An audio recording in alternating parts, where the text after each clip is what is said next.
just to go to common theme that started the Civil War connection. This show, and the themes you're dealing with this season, and with Civil War coming in, the show is every year tied into somehow. Somehow. So I'm not asking for spoilers per se, but thematically in the approach of the show as Civil War is coming in. Could you? I mean, Jeff just gave us some. I mean, I think hopefully you're already feeling it. Yeah, I feel like I've been saying this all morning. We've been kind of dealing with the themes of Civil War throughout our season for a while now, in some ways. Right, I would say even last year with when Daisy was the first to change, there was a big split between how people thought about a person with powers and people not having powers. And then as that's grown, we've complicated with there are people who have powers who are also like, I'm not sure I want to have powers or not. Versus people like, this is my God-given right. Of course I have it, and so we plan that internally.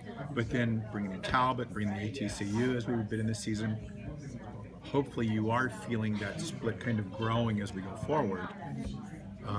Basically, we've been having the Civil War for a while now, and they copied us. So they're late to the game. Yes, yeah. They are late. We just can't destroy buildings and punch people through as often as they do. But yeah, hopefully it all feels we're having the same kind of conversations, because thematically it's a real relevant thing to talk about in general. Whether it's, I'm not saying there's metaphors at stake, but there might be metaphors at stake. Chloe, now that you're kind of in charge of the Secret Warriors or the Humans part of the SHIELD team, how do you think that authority will conflict with your relationship with Lincoln? Pardon me. Excuse us. I really don't think it. I don't think it's been an issue, specifically the authority. I think Lincoln's enough of a feminist to not get in the way of it. I mean, I think they balance each other out really well. I really like them as a couple. But I don't think my authority specifically has been an issue that has caused tension. There's been other things that have caused tension, and there will be some serious things that cause tension in the future. But it's none of it is me being in charge. Yeah, you being in charge doesn't really affect it, but working together, there's obviously complications and so on. Just on that level, obviously, but yeah, not so much on you being the boss. Yeah, he probably likes it. Next question. Jeff, can you talk about engineering sort of the exits of Bobby and Hunter without making it like a backdoor pilot necessarily, and getting that great emotional capper? Well, I think actually their exit has a lot to do with actually the rise of powered people. I think you felt their frustration, Hunter's in particular, at this isn't fair. We work so hard, we've trained so hard, and suddenly she can do that and it hurts, or he goes, and I know that emotionally that was an aspect of that growing frustration. And so you felt the doubt, I would hope, over a handful of episodes. So when last week's episode aired, it brought all that stuff to sort of completion with, maybe this is the universe telling us to step back from that. So without making it a giant thing, we did try and lay in those little breadcrumbs to lead to it. Have there been any moments in real life when you thought your character's superpowers would be like really helpful right now? All the time. Yeah. I'm not gonna lie. There was a time I was in traffic. And you went into fantasy land? No, I'm not even kidding. There was someone in traffic and they were being such a dick, and I was like, I just sat there and I was like, just to like maybe see if something would happen. And then I put my hand on like, wow, you're spending way too much time at work. Like, that is really embarrassing. I wish a fan had walked past at that time and just seen you go. They would have shit their pants. They saw me in a car, just like, but no. No, but to that I want to just mention, one of the things that I really love is when they do this on camera and wind blows and things happen, it feels really natural. But what you don't see off camera is like, No, that didn't work. Well, the problem is always the problem Right? is always the Totally. fan is actually the hardest because we have a fan guy. Because whenever I use my powers, I have to have a fan. You have a fan, I have a special light. Yeah. So it's you always a have- timing thing. You have a light guy, and I have a fan Interactive guy. light, interactive wind. And so we have to really like work together with our light fan Yeah. people. They're like, so what are you going to do specifically? So it's like, okay, I'll say this line, and then it'll probably be an assessment beat, and then it'll be like, I'll take him out. And then this, and so they always, sometimes it'll be like, I'll take him. And then the fan comes in, it's like, I'll take him. Then I'm like, no, my hand's not up yet. And I go, okay, I'll take them out. And then it comes, I'm like, no, my hand didn't go up yet. So it becomes so technical, it's a joke. And it, we get used to it, but But it's fun because in the same way that you do a line reading, right? They have to determine, we write the line, and they're going to say, okay, this is it. Okay, this is it. Or, okay, this is it. Yeah. They're line readings. They're line readings with your... Yeah, there's emotion. There's certain things you Yeah. have to portray, whether it's you're upset that you're doing this to someone, or you're really feeling empowered by doing it. And so there's all of these specific, and then we can't make it too forcey, And sometimes, like, I love Star Wars, so I'm like, they're like, Chloe, you're not Which is weird Kylo because when Ren. she's doing it, there'll be like a grip my camera kind of going, Which is, by the way, happened.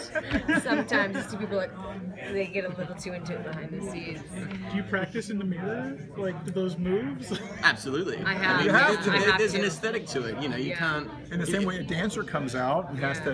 It can't just feel right. It's got to Yeah. look cool, because if Yeah. it doesn't look cool, We have a our VFX guy, Mark Kolpak. He's like the superhero movement connoisseur of sorts. In And his so opinion. really, but he really, when No, he's he's not great, he's there, great. I actually kind of Yeah. get stressed. I'm like, there's Kolpak. I need a little. It's good to bounce ideas off him, but not necessarily go with what he suggests all the time. Yeah, he's an incredible VFX, but he's also a hidden superhero because he'll be like, Chloe. He goes more into He's like a less big of his nerd. job. Fantastic. No, and he'll go down, he'll go down to that Trinity stance. You Oh, know? yeah. And he'll be like, okay, so you know what would be really cool? He always has an iPad, and he's like, holds it. He's like, you know what would be really cool is if we went like this, and then maybe a head tilt, and then it's slow up. And I'm like, I'm sure it's like not his, You but know it that always he's been works. practicing in the mirror Yeah. to give it to you. But he's wonderful. He's Yeah. so incredible. He does such a good job on the show. No, but it is fun to watch. And just going back to some, the fights they do.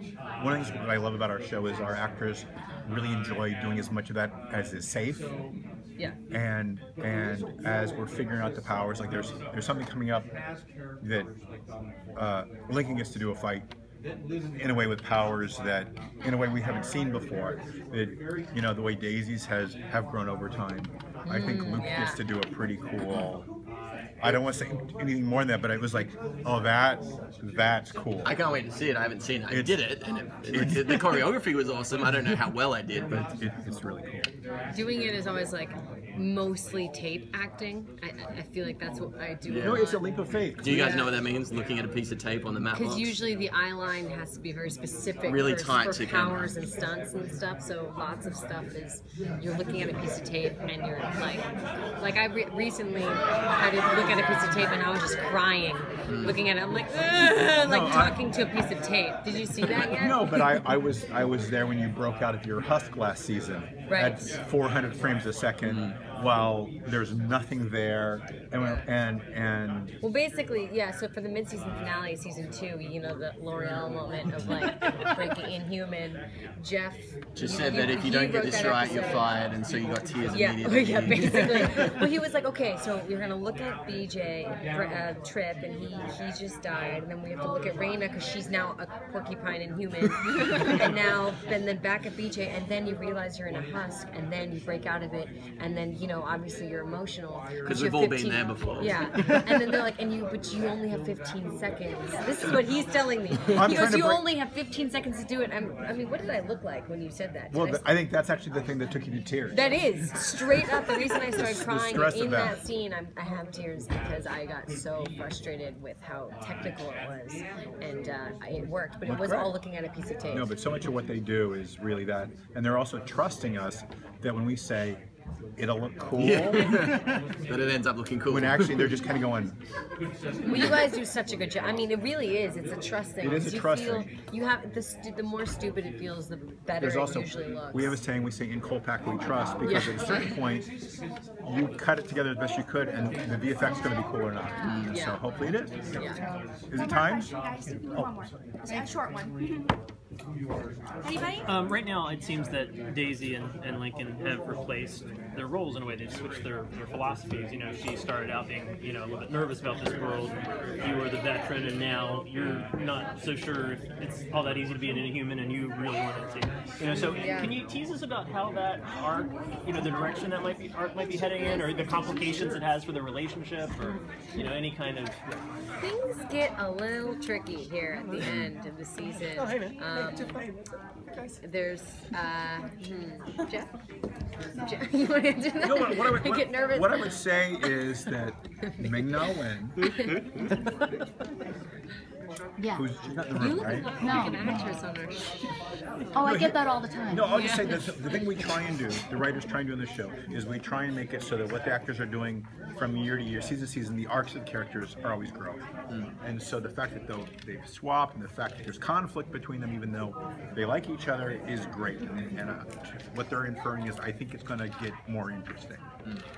I don't know if this fellow has anything to do with that, or this young lady has anything to do with it, but we're trying.